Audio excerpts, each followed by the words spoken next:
Hello दोस्तों, कैसे हैं आप लोग? Good evening. आज मैं आप लोगों को एक नया सब्जेक्ट पढ़ाने जा रहा हूं जिसका नाम है बिजनेस लॉ। बिजनेस लॉ आप चाहे बीबीए कर रहे हैं, चाहे बीकॉम कर रहे हैं और चाहे आप एमबीए कर रहे हैं, सीए कर रहे हैं या सीएस कर रहे हैं या आईसीडब्ल्यूए कर रहे हैं, कुछ भी कर रहे हैं बच्चों, तो आपको बिजनेस लॉ पढ़ना पड़ता है। कई जगह इसको मर्केंटाइल लॉ भी बोलते हैं, ठीक है। और कई यूनिवर्सिटी में इसका नाम बीआरएफ के नाम से होता है, बिजनेस रेगुलेटरी फ्रेमवर्क। तो बच्चों को लगता है कि सर ये है क्या। आज की क्लास में हम उसी पे चर्चा करेंगे। आज की जो क्लास है बच्चों बहुत बड़ी नहीं होगी, इंट्रोडक्शन क्लास है, लेकिन इस इंट्रोडक्शन क्लास में आपको इतना समझ में आ जाएगा कि ये पूरा सब्जेक्ट है क्या, इसको इसके अंदर हमें क्या क्या पढ़ना है। तो क्या क्या पढ़ना है ये तो बहुत बड़ा हो जाएगा बताएंगे, बट आज की क्लास में हम क्या पढ़ेंगे पहले ये देखते हैं। देखिए, हमारे जो सब्जेक्ट का नाम है बच्चों, उसका नाम है, एक मिनट पेन को हम सेलेक्ट कर लें। आज हमारा जो सब्जेक्ट है उसका जो नाम है उसका नाम है बिजनेस लॉ। क्या नाम है बच्चा? Business law. तो बिजनेस लॉ के बारे में आज हम जानेंगे, ठीक है। बिजनेस लॉ का मतलब होता है व्यवसाय को लेके, बिजनेस को लेके बनाए गए कानून। कई प्रकार के कानून बनाए गए। कौन कौन से बनाए? तो बेटा भारत में बहुत सारे कानून गए, बट आपको बताते हैं कौन कौन से। पहला है इंडियन कॉन्ट्रैक्ट एक्ट, जो आपको विशेष रूप से इसमें पढ़ना है, जो कि 1872 में आया था, ठीक है। आपको इसके अंदर पढ़ना है नेगोशिएबल नेगोशिएबल इंस्ट्रूमेंट एक्ट 1881 में आया था, ठीक है। इसके बाद जो आपका अगला टॉपिक पढ़ाया जाएगा वो पढ़ाया जाएगा LLP, limited liability partnership act. Limited liability partnership act, जो कि बच्चों 2008 में आया था। कब आया था? 2008 में, ध्यान दीजिएगा। फिर आगे का जो टॉपिक होगा वो हम बात करेंगे, हाँ, sales of goods act. Sales of goods act, आगे का जो टॉपिक होगा सेल्स ऑफ गुड्स एक्ट का होगा, जो कि आया था 1930 में। कब आया था? 1930 में। हालांकि ये तो बात हो गई कॉमन सी, जो हर एक यूनिवर्सिटी में ये सब्जेक्ट बिजनेस लॉ में ये पढ़ना ही पढ़ना है। इसके अलावा किसी यूनिवर्सिटी में इंफॉर्मेशन टेक्नोलॉजी एक्ट दे के रखा है, किसी में कंज्यूमर प्रोटेक्शन एक्ट दे के रखा है, किसी में यूपी शॉप दे के रखा है। तो हम सारे इतना तो पढ़ो जो ओवरऑल सबका कॉमन मिल रहा है। इसके बाद जो अलग से पढ़ना है, जैसे कई जगहों पर कंपनीज एक्ट को भी बताना है, कंपनीज एक्ट को बताना, तो कंपनीज एक्ट का हम डिटेल में सीरीज लेके आएंगे बीकॉम सेकेंड ईयर के लिए। तो आप लोग वहीं से इसको कवर कर लीजिएगा, जो आपके काम की होगी, बस बाकी की छोड़ दीजिएगा, सेकेंड ईयर में काम आएगा। तो कई जगह पे इतने तो कॉमन सब्जेक्ट पढ़ने, मतलब कॉमन चैप्टर पढ़ने हैं। बिजनेस लॉ में कॉमन चैप्टर इतना पढ़ना। इसके अलावा कई जगह कंज्यूमर प्रोटेक्शन एक्ट है, कई जगह पे इंफॉर्मेशन टेक्नोलॉजी है, कई जगह पर पेटेंट कॉपीराइट एक्ट है। तो कुल मिला के हम जहां जैसे यूनिवर्सिटी में जो होगा उसको पढ़ा देंगे। लेकिन पहले जो कॉमन सब्जेक्ट, कॉमन चैप्टर, बार बार सब्जेक्ट निकल रहा है, कॉमन जो चैप्टर है बिजनेस लॉ में उसको आप पढ़िए हमसे, ठीक है। आज की क्लास में सबसे पहले हम यही स्टार्ट करेंगे, इंडियन कॉन्ट्रैक्ट एक्ट स्टार्ट करेंगे, ठीक है। आज आपको बिजनेस लॉ में सबसे पहले इंडियन कॉन्ट्रैक्ट एक्ट पढ़ाया जाएगा। क्लियर? कोई डाउट बच्चा? चलो ठीक है, आगे देखते हैं। तो अब ठीक है, यहां से ऐड नहीं होगा क्या? हो गया, ठीक है। आइए आगे देखते हैं इसमें। तो हम लोग जो आज का सब्जेक्ट पढ़ रहे हैं जिसका नाम है बिजनेस लॉ। क्या नाम है? Business law.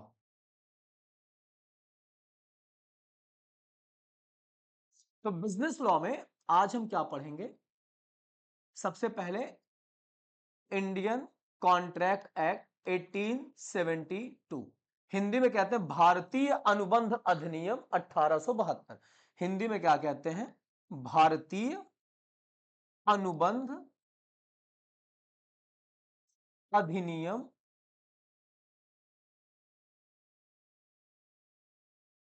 1872। बहुत सिंपल चैप्टर है ये, बहुत सिंपल, बहुत आसान। आपको लगता है खाली नाम से लॉ है इसलिए आप कंफ्यूज हो जाते हैं, तो आप चिंता मत करिए, स्टार्ट करते क्लास को, ठीक है।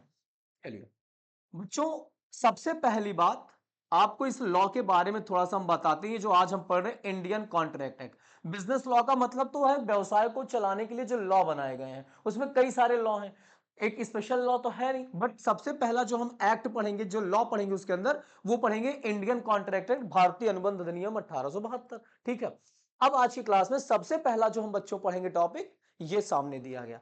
देखिए, भारतीय अनुबंध अधिनियम के बारे में हमें जानना है, तो सबसे पहले मैं भारतीय के बारे में तो पता ही होगा कि हम भारत के लोग हैं और ये कानून भारत का इसलिए भारतीय है, इंडियन है। अनुबंध अधिनियम मतलब कॉन्ट्रैक्ट एक्ट। क्वेश्चन ये आता है सर कि ये बनाया किसने?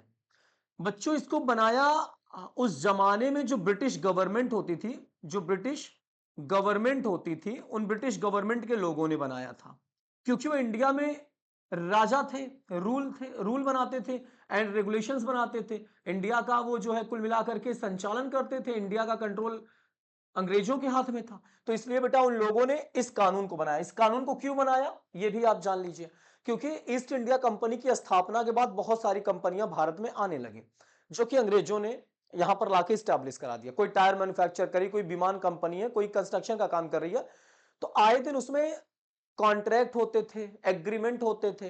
कोई पार्टी कॉन्ट्रैक्ट तोड़ के भाग जाती थी बिजनेस में, कोई पार्टी को उसके लिए धोखा मतलब दुख होता था, नुकसान होता था। कोई पार्टी किसी कंपनी से कॉन्ट्रैक्ट की, उसको तोड़ देती थी। तो कुल मिलाकर के कंपनियों का कॉन्ट्रैक्ट और एग्रीमेंट मैनेज करने के लिए ये लॉ बनाया गया। अंग्रेज चाहते थे कि जो भी कंपनी चले वो सिस्टम में चले। अंग्रेजों का काम बहुत सिस्टमैटिक था। अभी भी देखिए उनके द्वारा बनाए गए पुल और घर और ये कानून कहीं ना कहीं हम पढ़ रहे हैं। हमारे इंडिया में बहुत ज्यादा चीजें तब की मॉडिफाई नहीं हो पाई हैं, अमेंड नहीं हो पाई, बहुत कम हुई है लॉ। तो ये बहुत कम ही हुआ है अमेंड, ठीक है, हम वही पढ़ रहे हैं जो सेम। तो इसलिए बेटा ये अंग्रेजों ने बनाया अपने देश में अच्छे से कंपनियों को, बिजनेस को मैनेज करने के लिए, ताकि कंपनी और बिजनेस में जिस प्रकार के एग्रीमेंट वगैरह होते हैं, डेली कॉन्ट्रैक्ट वगैरह होते हैं, कोई कॉन्ट्रैक्ट करके धोखा दे देता, दूसरे आदमी से कर लेता, कोई एग्रीमेंट तोड़ के भाग जाता, एग्रीमेंट कौन करेगा, कॉन्ट्रैक्ट टूटेगा तो किसको क्या नुकसान की भरपाई करनी पड़ेगी, कॉन्ट्रैक्ट कौन कर सकता है, ये तमाम नियम कानून बच्चों इसी में बताया गया। ठीक है, ये ब्रिटिश गवर्नमेंट ने बनाया। तो इस प्रकार जो उनका लॉ होता बच्चों, उसको हम कहते हैं इंग्लिश कॉमन लॉ। तो एक प्रकार से ही जो इंडियन कॉन्ट्रैक्ट एक्ट अंग्रेजों ने इस देश में बनाया, वो उनके इंग्लिश कॉमन लॉ पे आधारित था। मतलब सबसे पहले वो अपने देश में इस लॉ को बनाते, फिर वही ड्राफ्ट हमारे देश में लाके एक्ट के रूप में लागू कर देते हैं। मतलब एक्ट मतलब अधिनियम। तो उस जमाने में अंग्रेजों ने अपने यहाँ ये कानून बनाया था, फिर हमारे यहाँ वही कॉपी पेस्ट मार करके हमारे यहाँ भी लागू कर दिया। इसलिए ये जो लॉ है इंडियन कॉन्ट्रैक्ट एक्ट, ये इंग्लिश कॉमन लॉ पे आधारित है, इसके प्रिंसिपल्स पर, इसके सिद्धांतों पर आधारित है। यही हम पढ़ रहे हैं, जो उनके यहाँ का इंग्लिश कॉमन लॉ वही हमारा बिजनेस लॉ है, मतलब इंडियन कॉन्ट्रैक्ट एक्ट है। क्लियर? अब आगे देखते हैं। ये एक्ट बच्चों हमारे भारत में 1 सितंबर को लागू होता है। कौन सा 1 सितंबर? 1872। हमारे भारत में 1 सितंबर 1872 में इंडियन कॉन्ट्रैक्ट एक्ट जो है लागू होता है। समझ में आई भी? इसके साथ साथ बच्चों ये पूरे होल ऑफ इंडिया पे लागू होता है, जम्मू कश्मीर वगैरह में, सब में, होल ऑफ इंडिया पे। ये नहीं कि जम्मू कश्मीर अलग था, जम्मू कश्मीर पे भी ये लॉ एप्लीकेबल होता है। क्लियर? तो ये लॉ भारत के अंदर अंग्रेजों ने बनाया, उनके कॉमन लॉ पे आधारित था। 1 सितंबर 1872 को आया और ये होल ऑफ इंडिया पे लागू होता है। जो सीएसीएस के बच्चे एमसीक्यू के पर्पज से इसको जान लें। क्लियर? चलिए अब आगे देखते हैं। ठीक है, अभी आज पीपीटी का यूज नहीं होगा, कल से किया जाएगा। अभी आज हम बेसिक पढ़ाते हैं, आपको समझ में आएगा। ठीक है, तो देखिए कुल मिला के अगला जो टॉपिक आता है, तो हम लोग पढ़ेंगे सबसे पहले मीनिंग क्या है, इंडियन कॉन्ट्रैक्ट एक्ट की मीनिंग क्या है। तो आज का जो चैप्टर है हमने स्टार्ट किया है इंडियन कॉन्ट्रैक्ट एक्ट 1872। इसमें थोड़ा सा ये पेन लगता है खराब हो रहा है धीरे धीरे, तो मंगाया जाएगा, अभी लिखते हैं इंडियन कॉन्ट्रैक्ट एक्ट 1872। हम ये चैप्टर पढ़ रहे हैं और इसके अंदर मीनिंग पढ़ने जा रहे हैं। तो बच्चों मीनिंग किसकी पढ़नी? मीनिंग तो इंडिया की पढ़नी नहीं है, एक्ट का मतलब कानून ही होता है। हमें कॉन्ट्रैक्ट की मीनिंग पढ़नी। किसकी मीनिंग पढ़नी? कॉन्ट्रैक्ट की। तो हमें सबसे पहले आज जो मीनिंग स्टार्ट करनी वो किसकी करनी है? कॉन्ट्रैक्ट की। कॉन्ट्रैक्ट क्या होता है हमें आज जानना है, कॉन्ट्रैक्ट क्या होता है। ठीक है, चलो आज हम लोग पढ़ेंगे कॉन्ट्रैक्ट क्या होता है। यही पढ़ने के बाद, यही समझने के बाद क्लास खत्म होगी, फिर कल से पढ़ेंगे। कॉन्ट्रैक्ट क्या है? कॉन्ट्रैक्ट की हिंदी कई जगह बेटा संविदा भी लिखी गई है, कई जगह बच्चों करार भी लिखा गया है। जो इंग्लिश वाले बच्चे ना ध्यान दें, हिंदी वाले ध्यान दें, और इंग्लिश वाले अपनी इंग्लिश में देखें। और कई जगह बेटा इसको अनुबंध भी कहते हैं। चलिए आज की क्लास में हम लोग बात करेंगे कॉन्ट्रैक्ट किसे कहते हैं। तो कॉन्ट्रैक्ट को समझने के पहले हमें समझना होगा कि एक हमारा जो कॉन्ट्रैक्ट होता है वो एक एग्रीमेंट होता है। अभी आप कुछ मत ध्यान दो, अभी आप सिर्फ हमको समझो, टॉपिक को देखो, फिर अभी ये समझ में आ जाएगा। आप किसी से जाके पूछोगे बच्चे से, बच्चा क्या करे, इसको कैसे पता। आज अभी सिर्फ आप देखो, कॉन्ट्रैक्ट का मतलब होता है एक एग्रीमेंट। जब एक एग्रीमेंट सही होता है कानून की नजर में बच्चा, तो वही कॉन्ट्रैक्ट बन जाता है। लेकिन सबसे पहले आज हम बात करेंगे एग्रीमेंट क्या होता है। सर आप तो कॉन्ट्रैक्ट बता रहे थे, एग्रीमेंट पे आ गए। भैया कॉन्ट्रैक्ट बिना एग्रीमेंट के नहीं हो सकता है। तो एग्रीमेंट को समझोगे तब कॉन्ट्रैक्ट समझ में आएगा। तो कॉन्ट्रैक्ट एक एग्रीमेंट है, ये दिमाग में रखो। एग्रीमेंट की हिंदी होती है ठहराव। क्या होती बच्चा? ठहराव। चलिए, हमने कहा कॉन्ट्रैक्ट एक एग्रीमेंट होता। सबसे पहले कॉन्ट्रैक्ट को समझना तो एग्रीमेंट को समझना पड़ेगा। क्लियर? चलिए देखते हैं इसको एग्जांपल के रूप में। यहां पे दिखाई दे रहा होगा, देखते हैं, थोड़ा सा स्पेस कर लेते हैं। देखो बच्चा, मान लीजिए मिस्टर ए है और मिस्टर बी है। एक एग्जांपल लेके समझते हैं। मिस्टर ए के पास एक मोबाइल फोन है, जो आज के जमाने में आप यूज कर रहे हैं, मोबाइल फोन है। और फोन ये बेचना चाहता है 5,000 रुपए में, सेकेंड हैंड फोन है। और ये बेचना चाहता है, और ये बी को बेचना चाहता है। ये एक इसको बेचना चाहता है बी को। अभी आपको एग्रीमेंट का मतलब बता रहा है, फिर कॉन्ट्रैक्ट समझेंगे। पहले आप ध्यान दो, पहले आप सुनो, पहले आप कंफ्यूज मत हो, व्हाइट बोर्ड पे देखो। ठीक है, ए बी को ऑफर देता है। ए बी से कहता है कि भैया बी, क्या आप हमारा ये रियलमी का मोबाइल खरीदेंगे? बी देखता है मोबाइल को चेक कर लेता बी, स्पेसिफिकेशन वगैरह अच्छे लगते हैं मोबाइल के, और ये कहता है यस, मैं इच्छा रखता हूं, मैं खरीदूंगा आपके फोन को। तो कहीं ना कहीं इनके दोनों के बीच में एक एग्रीमेंट हो गया। मतलब ए ने ऑफर दिया, बी ने उसको एक्सेप्ट कर लिया, स्वीकार कर लिया। तो इसे कहते हैं एग्रीमेंट होना। तो पहले दोनों पार्टी राजी होती ना बच्चा, कंडीशन पे जो शर्त लगाई गई, जो बात रखी गई, सेम सेंस में, सेम भाव में, दोनों पक्षकार, दोनों पार्टी जो एग्रीमेंट कर रही, कॉन्ट्रैक्ट कर रही, उनका राजी होना, उनका कंसेंट मिलना, सहमति मिलना बहुत जरूरी है। तब जाके एग्रीमेंट बनेगा, फिर वही एग्रीमेंट आगे कॉन्ट्रैक्ट क्रिएट करेगा। पहले फर्स्ट ऑफ ऑल अभी आप एग्रीमेंट को समझें। एग्रीमेंट का मतलब होता है, agreement is equal to offer plus acceptance. Offer plus acceptance, मैंने क्या बताया? एग्रीमेंट का मतलब होता है ऑफर दिया जाए और अगला उसको स्वीकार करे। समझ में आई?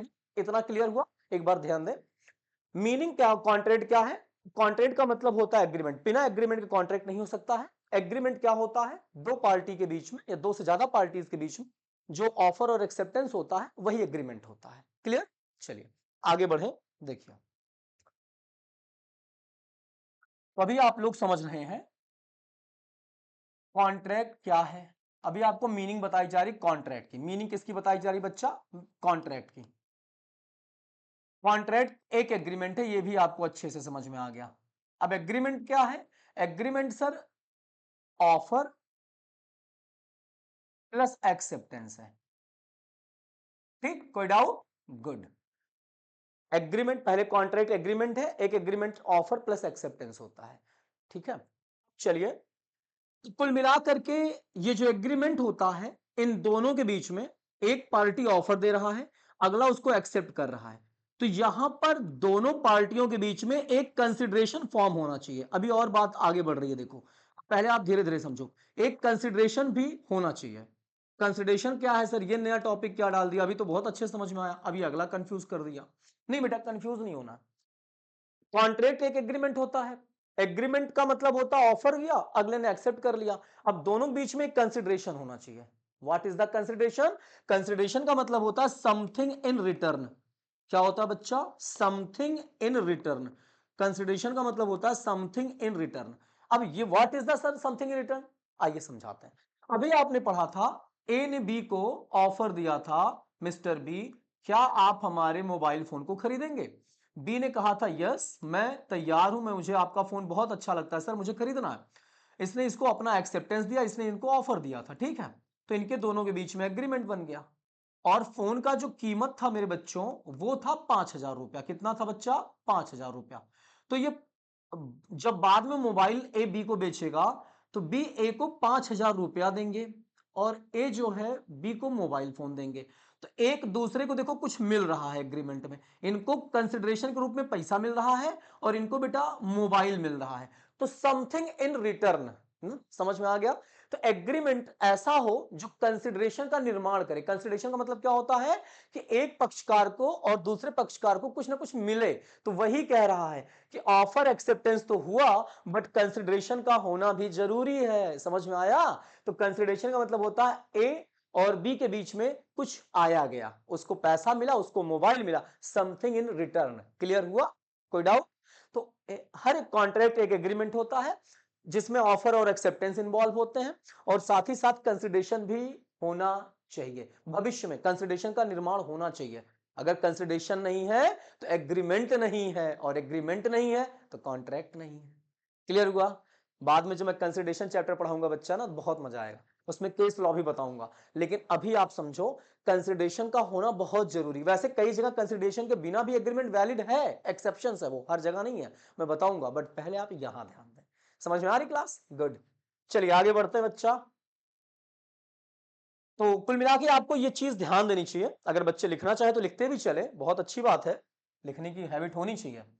आजकल के जनरेशन में तो लिखने की हैबिट ही नहीं रही, पीपीटी पढ़ लेते हैं सब। फिर कहते हैं सर ये तो गलत हो गया, एग्जाम में नंबर कट गया। भैया पीपीटी इंटरनेट की कॉपी होती है, तो आप वही पढ़ लेंगे जो लिखा होगा। ठीक है, आइए देखते हैं। चलिए कुछ बात कर लेते हैं आप लोगों से। ठीक है, लॉ कहता है, क्या कहता है कि एक कॉन्ट्रैक्ट क्या है। देखो बच्चा, एक कॉन्ट्रैक्ट क्या है, लॉ कहता है। थोड़ा सा पेन में प्रॉब्लम है हमको लग रहा है, आप लोग ध्यान दें, आवाज सुनाई दे रही होगी। कॉन्ट्रैक्ट की मीनिंग पढ़ रहे हैं, तो कॉन्ट्रैक्ट क्या है लॉ के नजर से? कॉन्ट्रैक्ट का मतलब होता है एक एग्रीमेंट। सबसे पहले लॉ कहता है कि कॉन्ट्रैक्ट में एक एग्रीमेंट होना चाहिए। Good, clear. एग्रीमेंट का मतलब क्या बताए थे? ऑफर और प्लस एक्सेप्टेंस बताए थे। क्या बताए थे? Offer plus acceptance. Sir consideration भी जोड़ दे? नहीं बेटा, एक कंसिडरेशन का नया टॉपिक बना लो। देखो, पॉइंट नंबर फर्स्ट। अब पॉइंट नंबर टू, क्या होना चाहिए कॉन्ट्रैक्ट के लिए? कंसिडरेशन होना चाहिए। कॉन्ट्रैक्ट में सबसे पहले क्या होता है? एग्रीमेंट होता है, फिर क्या आना चाहिए उसमें? कंसिडरेशन आना चाहिए। तक समझ में आ रही बात? तीसरा, तीसरा क्या? तीसरा कहता है लॉफुल ऑब्जेक्ट होना चाहिए। क्या होना चाहिए? Lawful object. सर ये नया टॉपिक क्या आ गया, अभी समझाइए आप। लॉफुल ऑब्जेक्ट का मतलब होता है कि दोनों पार्टी ए और बी जो आपस में कॉन्ट्रैक्ट या एग्रीमेंट कर रहे हैं, जो एग्रीमेंट कर रहे हैं उसका उद्देश्य लॉ की नजर में सही हो। जैसे मान लीजिए ए बी से कहता है आप मेरी मोबाइल खरीदेंगे, इनके बीच में एग्रीमेंट हो गया है। बी क्या करेगा? उस मोबाइल का मिसयूज करेगा, कहीं गलत काम में लगाएगा, और ए उस पैसे को ले जाके कहीं गलत प्रयोग करेगा। तो एग्रीमेंट का उद्देश्य या मतलब कॉन्ट्रैक्ट जो बनाया जा रहा है इनके बीच में, उसका ऑब्जेक्ट लॉफुल नहीं है, लीगल नहीं है, मतलब वैलिड नहीं है, कानून की नजर में सही नहीं है, तो बेटा वो माना नहीं जाएगा कि वो एग्रीमेंट है।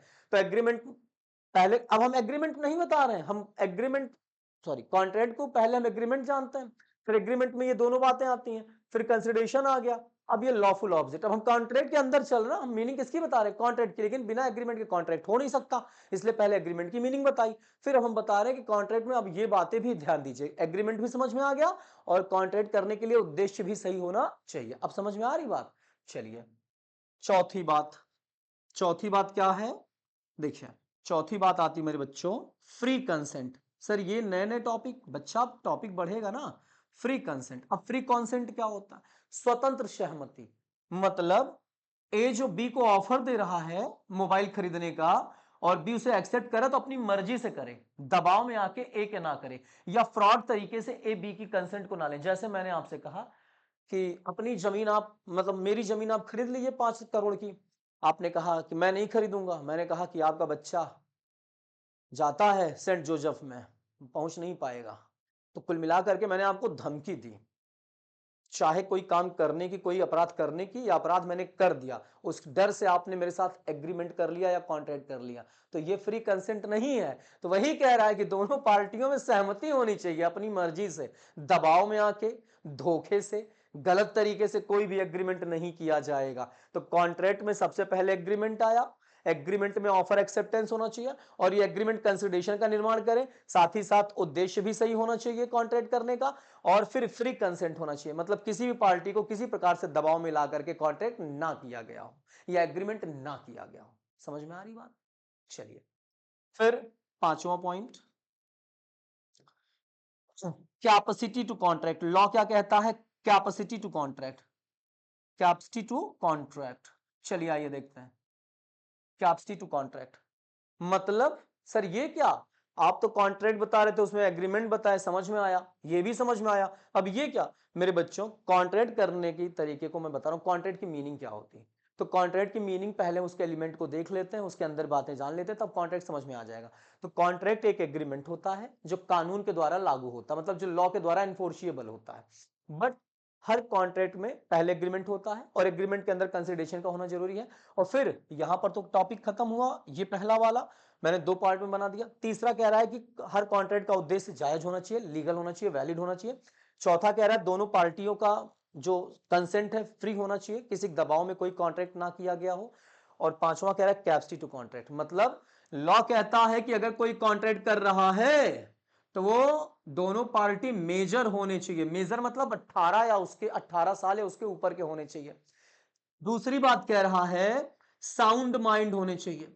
साउंड माइंड का मतलब होता है मेरे प्यारे बच्चा कि दोनों का दिमाग सही होना चाहिए। अब शराबी से आपने एग्रीमेंट कर लिया, आपने किसी बीमार व्यक्ति से एग्रीमेंट कर लिया जो दिमाग से स्वस्थ नहीं है, तो वो एग्रीमेंट या कॉन्ट्रैक्ट सही नहीं माना जाएगा। और तीसरा कह रहा है नॉट डिस्क्वालिफाइड अंडर लॉ, हम नॉट डिस्क्वालिफाइड लिख दे रहे हैं, अभी ये सब बहुत डिटेल में आएगा मेरे बच्चों, तो वहां समझेंगे नॉट डिस्क्वालिफाइड। ठीक है, मतलब लॉ कहता है कि कॉन्ट्रैक्ट अगर दो पार्टी आपस में कर रहे हैं ए और बी, तो दोनों 18 साल है उसके ऊपर होने चाहिए।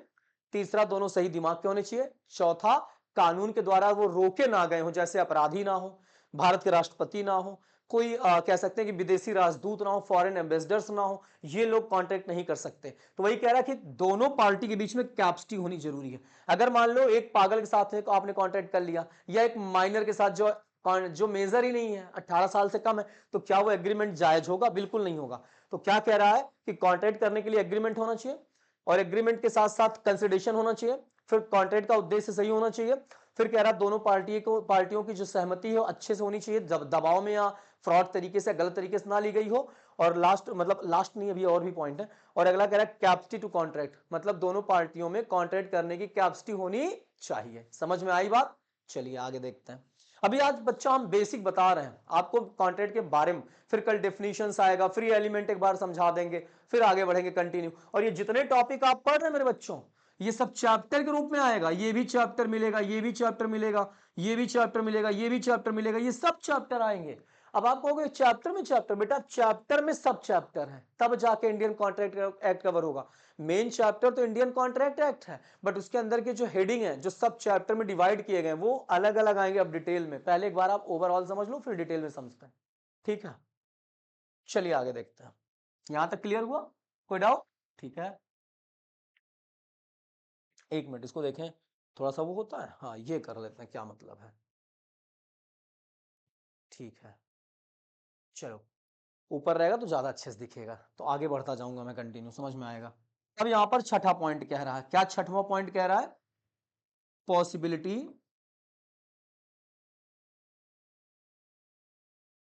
Of performance, possibility of performance. अब ये है क्या, मतलब ये जो ए और बी के बीच में एग्रीमेंट हो रहा है ताकि कल को कॉन्ट्रैक्ट बन सके, वो परफॉर्म किया जा सके, मतलब वो निष्पादित किया जा सके, मतलब वो कंप्लीट किया जा सके। अब समझिए, मान लीजिए ए ने बी से कहा कि तुम अपनी जादू से, मैजिक से बारिश करा दो, रेन करा दो, मैं तुम्हें 5 लाख रुपया दूंगा। अब बताओ क्या ये पॉसिबल है? क्या ये पॉसिबल है? क्या ये पॉसिबल है? तो वही कह रहा, कॉन्ट्रैक्ट जो भी किए जाए आपस में, जिस मुद्दे पर किए जाए वो भविष्य में परफॉर्म हो सके, उसको किया जा सके। ये ना हो कि आपने कहा चांद तारे तोड़ लाओ, अब मान लीजिए कोई लड़की आपसे कहती है कि हमारे लिए चांद तारे तोड़ के लाओ, मैं शादी कर लूंगा, मतलब शादी कर लूंगी आपसे। अब आप वही फिल्मी भावनाओं में बह रहे हैं, अब आप चांद तारे तोड़ने को बोल दिए, हाँ हम तोड़ के लाएंगे, तो ये हो पाएगा? बिल्कुल नहीं हो पाएगा, कुंवारे रह जाओगे जिंदगी भर, ऐसा कुछ ना करना उनना। तो कुल मिला करके वही कह रहा है, कोई भी कॉन्ट्रैक्ट हो तो पॉसिबल हो, परफॉर्म किया जा सके। जैसे यहाँ पर मोबाइल बेचने की बात हो तो पॉसिबल है ना, वो पैसा देगा मोबाइल लेके जाएगा। अब यहाँ जादू से बारिश करा दो, बाबू मेरे लिए चांद तारे तोड़ ले आओ, ये सब हो पाएगा? बिल्कुल नहीं हो पाएगा। तो ऐसे कोई कॉन्ट्रैक्ट नहीं होंगे, कॉन्ट्रैक्ट कहता है, एलिमेंट्स कहता है कॉन्ट्रैक्ट का। आगे देखते हैं, फिर अभी बताते हैं, थोड़ा सा इसको मिटा लें बच्चा। ठीक है, चलिए अब अगला जो टॉपिक है पॉइंट नंबर 7वां क्या कह रहा है, इतनी बात समझ में आ गई। सर्टेनिटी, सर्टेनिटी, सर्टेनिटी, सर्टेनिटी का मतलब निश्चितता। निश्चितता क्या है, मतलब जो कॉन्ट्रैक्ट किया जा रहा है उसकी मीनिंग निश्चित होनी चाहिए। अब ये है क्या, मतलब ये समझिए, मान लीजिए आप मेरे पास आए और मेरे पास रियलमी के दो फोन हैं, मेरे पास रियलमी के दो फोन हैं, ठीक है, और मैंने आपको ऑफर दिया था, आपने एक्सेप्ट कर लिया था। मेरे पास एक ब्लैक कलर का है और एक व्हाइट कलर का है, और मैंने आपसे कहा मेरे पास रियलमी का फोन, दोनों सेम सेम स्पेसिफिकेशन, सेम कह सकते हैं कि मॉडल के हैं। तो मैंने कहा कि मैं आपको अपना मोबाइल फोन बेचना चाहता हूं, तो आपको लगा सर ब्लैक वाला मॉडल बेचना चाहते होंगे, लेकिन मैं बेचना चाहता था व्हाइट। मैंने आपसे नहीं बताया, मैंने कहा मैं बेचना चाहता हूं, आपने एग्रीमेंट कर लिया, हाँ ठीक है सर मैं बेच खरीदूंगा, और आप आए ब्लैक वाला खरीदने, मैं जबकि बेचना चाहता था व्हाइट। तो यहाँ मीनिंग सर्टेन ही नहीं है। आने के बाद हमारे आपके बीच में ये होगा, अरे भैया आपने तो कहा था बेचेंगे, हमने कहा था, हमने तो बताया नहीं, हमने कहा हमें बेचना, हम व्हाइट वाला बेच रहे हैं, और आप कहे नहीं हम तो, हमें लगा आप ब्लैक वाला बेचेंगे। तो बेटा कंफ्यूज नहीं होना है कॉन्ट्रैक्ट में, जो भी कॉन्ट्रैक्ट पार्टियों के बीच में या एग्रीमेंट होंगे ना, तो वो मीनिंग क्लियर होनी चाहिए। जैसे मेरे पास दो तीन कार है, और आपने कहा, मैंने कहा मेरे पास एक कार है, आप खरीदेंगे, आपको पता है सर कार का बिजनेस करते हैं सेकंड हैंड का, और मैंने कहा भाई मेरे पास चार कारें हैं, स्विफ्ट डिजायर है, ठीक है, और अब मेरे पास ब्लैक है, ग्रे कलर है, व्हाइट है, मुझे इतना पता नहीं कौन कौन से कलर आता है, बट है। आपने कहा ठीक है, मैंने कहा 2.5 लाख रुपया में बेचूंगा मैं, आपने कहा ठीक है, लेकिन आपको ब्लैक वाली पसंद थी और मुझे लग रहा था मैं व्हाइट वाला बेचूंगा, मैं ऐसा चाहता हूं मैं व्हाइट वाला निकाल दूं, लेकिन आप ब्लैक के पर्पस से आए, पहले से क्लियर नहीं था, मैंने ये नहीं कहा था मैं ब्लैक वाला बेच रहा हूं, मैंने कहा था मैं बेचूंगा, और आप तैयार हो गए। तो यहां पर बच्चों कॉन्ट्रैक्ट कल को कंप्लीट नहीं हो सकता, या कॉन्ट्रैक्ट तोड़ा भी जा सकता है। जो एग्रीमेंट हो रहा है वो दोनों पार्टी कहेंगे हमें नहीं लेना है, क्योंकि हम तो ये सोच के आए थे, अगला कहेगा मैं तो ये बेचने वाला था। तो यहां पर मीनिंग क्लियर होनी चाहिए, वो ये कह रहा है, ठीक है। अगला, ठीक है, इसको अब थोड़ा सा प्रीव्यू प्रीव्यू कर लेते हैं, ठीक है, चलिए। अगला जो पॉइंट है 8वां, 8वां पॉइंट है बच्चों, लीगल रिक्वायरमेंट, लीगल रिक्वायरमेंट। अभी लीगल रिक्वायरमेंट क्या आ गया सर, कानूनी औपचारिकताएं।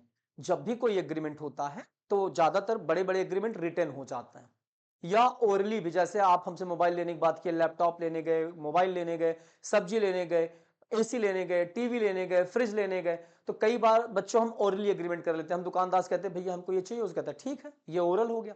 लेकिन कई बार जब बिजनेस के मामले आते हैं, कंपनियों के मामले आते हैं, तो वहां रिटर्न किया जाता है। तो वही कह रहा है, जब कॉन्ट्रैक्ट कंप्लीट किया जा रहा होगा, कार बेची जा रही होगी, तो वहां तो रिटर्न होगा ना, ओरल तो होगा नहीं। हमने कार दिया आपको, कार का जो होता है वो क्या बोलते हैं उसको, कौन सा कागज होता है वो जो कार का मेन होता है, जैसे गाड़ियों का मेन कागज होता है, भूल जाता हूँ, मुझे इतना पता नहीं है यार, सॉरी अरे क्या बोलते हैं उसको, जो बच्चे कहते हैं कि सर वो कार का वो है मेरे पास, जो कागज मिलता है कार गाड़ी के साथ, क्या नाम है, कौन सा सर्टिफिकेट होता है वो ट्रांसफर करना पड़ेगा अगले के फेवर में ना, अगले के नाम में ट्रांसफर करोगे आप, ठीक है। डीएल नहीं होता, डीएल ना लिख देना, अरे कुछ और होता है। तो कुल मिलाकर के जब भी कोई कॉन्ट्रैक्ट होगा, जैसे मकान बेचने का, जमीन बेचने का, तो वहां तो कानूनी रूप से लिखा जाएगा ना। तो वही कह रहा है कि एग्रीमेंट तभी कंप्लीट माना जाएगा कॉन्ट्रैक्ट जब वो लिखा जाएगा, कानून की नजर में स्टैंप वगैरह मुहर वगैरह लग जाएगा, साइन हो जाएगा तब। तो ये भी होना चाहिए। तो आइए देखते हैं कि पहले कॉन्ट्रैक्ट होता क्या है। देखिए मैंने क्या बताया, कॉन्ट्रैक्ट एक एग्रीमेंट होता है, पहले आपस में दोनों पार्टियों का तैयार होना जरूरी है ना, तभी तो कॉन्ट्रैक्ट होगा। जब तैयार हो गए तो दोनों पार्टियों को कुछ ना कुछ मिलना चाहिए, कंसिडरेशन हो गया। फिर जो कॉन्ट्रैक्ट दोनों पार्टी आपस में कर रही है, चाहे मोबाइल बेचने का, घर बेचने का, कुछ भी करने का, तो ये लॉ की नजर में सही होना चाहिए। फिर फ्री कंसेंट होना चाहिए। फ्री कंसेंट क्या होता है, दोनों पार्टी अपनी मर्जी से तैयार हुई हो, दबाव उबाव में आकर के कॉन्ट्रैक्ट करने के लिए तैयार ना हुई हो। फिर कह रहा है दोनों पार्टी मेजर हो, पागल वागल ना हो, दिमाग से स्वस्थ हो, और कानून द्वारा रोकी ना गई हो, जैसे विदेशी राजदूत हैं, फॉरेन एम्बेसडर्स हैं, या कह सकते हैं कि राष्ट्रपति भारत के, ये लोग कॉन्ट्रैक्ट नहीं कर सकते, कोई अपराधी ये नहीं कर सकता। फिर पॉसिबिलिटी ऑफ परफॉर्मेंस, जो कॉन्ट्रैक्ट आपस में कर रहे हैं ये पॉसिबल हो परफॉर्म करना, ये ना हो कि ऐसा कोई कॉन्ट्रैक्ट करने की बात हो गई जो कभी हो ही नहीं सकता, तो वो नहीं। जैसे मैंने कहा जादू से समुद्र का पानी तुम मीठा कर दो, मैं तुम्हें 15 करोड़ रुपया दूंगा, ऐसा हो पाएगा क्या, ऐसा कुछ नहीं होने वाला। इस टाइप का कोई कॉन्ट्रैक्ट नहीं है, पॉसिबल हो परफॉर्म करना। अगला सर्टेनिटी ऑफ मीनिंग, मतलब मीनिंग क्लियर होनी चाहिए। सर ये मीनिंग क्या, मतलब जो भी कॉन्ट्रैक्ट किया जा रहा है उसका उसको स्पष्ट होना चाहिए, किसी चीज का कॉन्ट्रैक्ट हो रहा है। जैसे मैंने कहा आपसे कि भाई मेरे पास 2 कार हैं, मैंने ये नहीं बताया कि मैं कौन सी कार, कौन से कलर वाली कार बेच रहा हूँ, मेरे पास सेम ब्रांड की 2 कार हैं और मैंने कहा मैं आपको 15 लाख में अपनी कार बेचूंगा।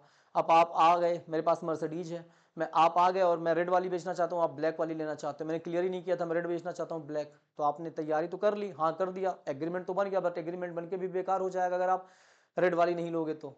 और आप कहोगे मुझे ब्लैक वाली पसंद थी, मैंने कहा भाई मैंने तो ये कहा नहीं था, या आपने कहा था सर आपने क्लियर नहीं किया था मुझे यही वाली चाहिए, मैं कहूँगा नहीं बेच पाऊंगा, आप कहोगे ठीक है जी खत्म। तो ऐसा है कि मीनिंग पहले से क्लियर कर लेना चाहिए। अगला फिर कह रहा है लीगल रिक्वायरमेंट, जो भी एग्रीमेंट होगा कॉन्ट्रैक्ट लास्ट में कंप्लीट किया जाएगा, जैसे कार बेचा जा रहा है, मकान बेचा जा रहा है, जमीन बेची जा रही, तो कानूनी जितनी भी कार्यवाही होती है, फॉर्मेलिटीज होती है, कंप्लीट होना चाहिए।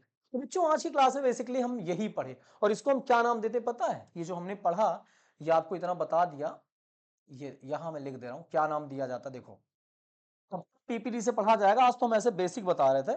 इसको कहते हैं elements of contract, elements of contract.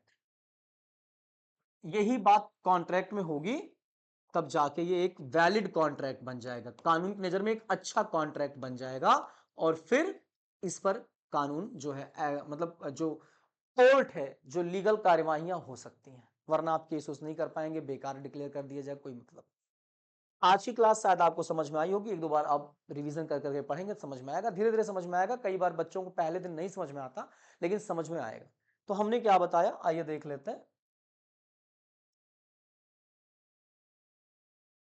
हम्म, हमने बिजनेस लॉ के बारे में बताया कि इंडियन कॉन्ट्रैक्ट और ये सब पढ़ेंगे, इसके अंदर ये चैप्टर्स पढ़ेंगे हम लोग, नेगोशिएबल, एलएलपी और sales of goods at companies act, ये पढ़ेंगे। उसके अलावा जो हर यूनिवर्सिटी के अलग अलग चैप्टर वो पढ़ेंगे, क्योंकि पहले कॉमन पढ़ लेते जो हर यूनिवर्सिटी में पढ़ना है।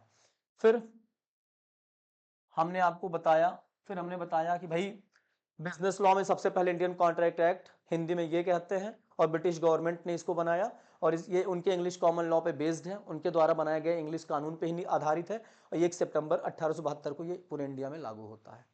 फिर हमने बताया कॉन्ट्रैक्ट होता क्या है, तो कॉन्ट्रैक्ट एक एग्रीमेंट होता है, एग्रीमेंट का मतलब होता है दोनों पार्टी आपस में तैयार हो रही, मतलब एक ऑफर दे रहा अगला एक्सेप्ट कर रहा है। ऑफर एक्सेप्टेंस क्या डिटेल में पढ़ेंगे, बट पहले आज मीनिंग समझ रहे हैं हम लोग, ठीक है, ये चैप्टर खुद आएगा, बट पहले आप समझो कॉन्ट्रैक्ट एक एग्रीमेंट होता है, और एग्रीमेंट के बिना कोई कॉन्ट्रैक्ट नहीं हो सकता। अच्छा बच्चों एक बात बताओ, अगर मान लो आपने किसी माइनर के साथ कोई एग्रीमेंट कर लिया जो 18 साल का नहीं है, आपने किसी अपराधी के साथ कर लिया, तो क्या वो एग्रीमेंट है लॉ की नजर में? बिल्कुल नहीं है। अब अगर आपके एग्जाम में क्वेश्चन पूछा जाए ऑल कॉन्ट्रैक्ट्स आर एग्रीमेंट, क्या, देखिए यहां ध्यान दीजिए, अगर आपके एग्जाम में क्वेश्चन पूछा जाए ऑल कॉन्ट्रैक्ट्स आर एग्रीमेंट, हर एक कॉन्ट्रैक्ट एग्रीमेंट होता है, जाहिर सी बात है बिना एग्रीमेंट के कोई कॉन्ट्रैक्ट बन ही नहीं सकता, but all agreement, all agreement is not a contract, लेकिन सारे एग्रीमेंट कॉन्ट्रैक्ट नहीं बन सकते, यह भी जरूरी है। मतलब आपने पागल के साथ एग्रीमेंट कर लिया, 18 साल के कम उम्र से एग्रीमेंट कर लिया, तो एग्रीमेंट होकर के भी कॉन्ट्रैक्ट नहीं बन पाएगा, क्योंकि लॉ मानता ही नहीं उसको, वो सब बेकार डिक्लेयर कर दिया जाएगा, वॉइड हो जाएगा, वॉइड मतलब बेकार, जीरो। कह रहा ऑल कॉन्ट्रैक्ट्स आर एग्रीमेंट, जाहिर सी बात है हर एक कॉन्ट्रैक्ट पहले के एग्रीमेंट होता है, बट सारे एग्रीमेंट कॉन्ट्रैक्ट बने ये जरूरी नहीं है, ये डिटेल में बताऊंगा क्वेश्चन, कोई डाउट? चलिए अभी तो शुरू हुआ है, एक दिन में कितना समझ लोगे आप, ठीक है। फिर हमने ये पढ़ा, फिर हमने जाना कि हर एक कॉन्ट्रैक्ट पहले एग्रीमेंट होता है, ऑफर एक्सेप्टेंस जिसमें कंसिडरेशन भी आना चाहिए, दोनों पार्टी कुछ ना कुछ मिले, यही कंसिडरेशन होता है। जैसे मैंने मोबाइल बेचने का एग्जांपल लिया, मैंने कहा 5,000 रुपए में आप मेरी मोबाइल खरीदेंगे, आप तैयार हो गए, मतलब मुझे 5,000 रुपया मिलेगा, आपको कल को मोबाइल मिलेगा, यही कंसिडरेशन होता है। पहले हम दोनों आपस में तैयार हुए, हमने आपको ऑफर दिया, आपने एक्सेप्ट किया उसको अच्छे से, देख ताक के समझ बूझ के हाँ कहा, एक्सेप्ट मतलब हाँ कहना। फिर उसके बाद कंसिडरेशन, समझ में आई बात, कंसिडरेशन आएगा तभी एग्रीमेंट होगा। कंसिडरेशन क्या है? प्रतिफल। जैसे कि हमने कहा मोबाइल खरीद लो आप मेरी, आपने कहा ठीक है सर, तो आपको मैं 5,000 रुपया मैं अपनी मोबाइल बेच दिया, आपने मुझे पैसा दिया, मैंने आपको मोबाइल दिया, यही तो कंसिडरेशन होता है, जो मैं आपको दे रहा हूं आप मुझे दे रहे हो, ठीक है। अगला, अब एलिमेंट ऑफ कॉन्ट्रैक्ट क्या होता है भाई, हर एक कॉन्ट्रैक्ट पहले एग्रीमेंट होता है, फिर कंसिडरेशन आता है, लॉफुल ऑब्जेक्ट, फ्री कंसेंट, ये सारी बातें मैंने बताई। तो कुल मिलाकर के सर कॉन्ट्रैक्ट क्या है, कॉन्ट्रैक्ट एक एग्रीमेंट है और जो कानून द्वारा लागू होता है। तो सर इसकी मीनिंग लिख दीजिए। आइए मीनिंग लिख ले। अब आपको समझ में आ गया। ओवरऑल एक छोटी सी मीनिंग लिख लेते हैं। देखिए मीनिंग क्या लिखेंगे,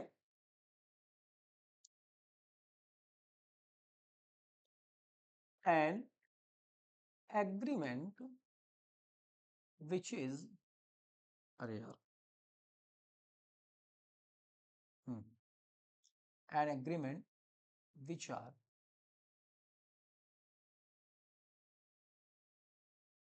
enforceable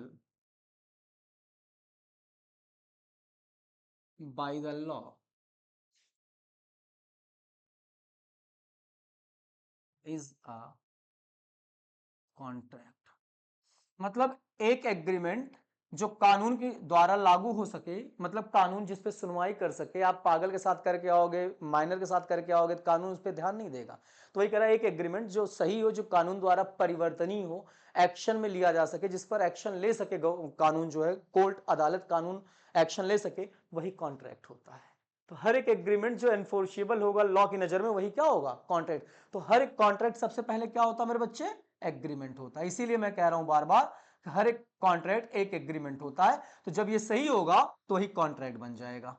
तो मैंने जितनी बातें बताई आपको आई होप समझ में आ गया होगा। तो ये जितनी बातें थी पहले एग्रीमेंट, वो जब सही हो गया तो ही कॉन्ट्रैक्ट। तो वही कह रहा है हर एक एग्रीमेंट जो एक्शनेबल हो सकेगा, जो एनफोर्सेबल हो सकेगा कानून में, जो कानून सुनवाई कर सकेगा, वही कॉन्ट्रैक्ट बन जाता है। क्लियर। तो मतलब आप माइनर के साथ एग्रीमेंट नहीं कर रहे हैं, पागल के साथ नहीं कर रहे हैं, आप गलत तरीके से नहीं कर रहे हैं, यही एग्रीमेंट सही है और यही कॉन्ट्रैक्ट बन जाएगा। थैंक यू बच्चों, आज क्लास यहीं खत्म। कल पीपीटी से हम पढ़ेंगे आगे नेक्स्ट क्लास में, और जो भी चीजें होंगी, डाउट होगा, आप कमेंट सेक्शन में आके पूछ सकते हैं। थैंक यू बच्चों।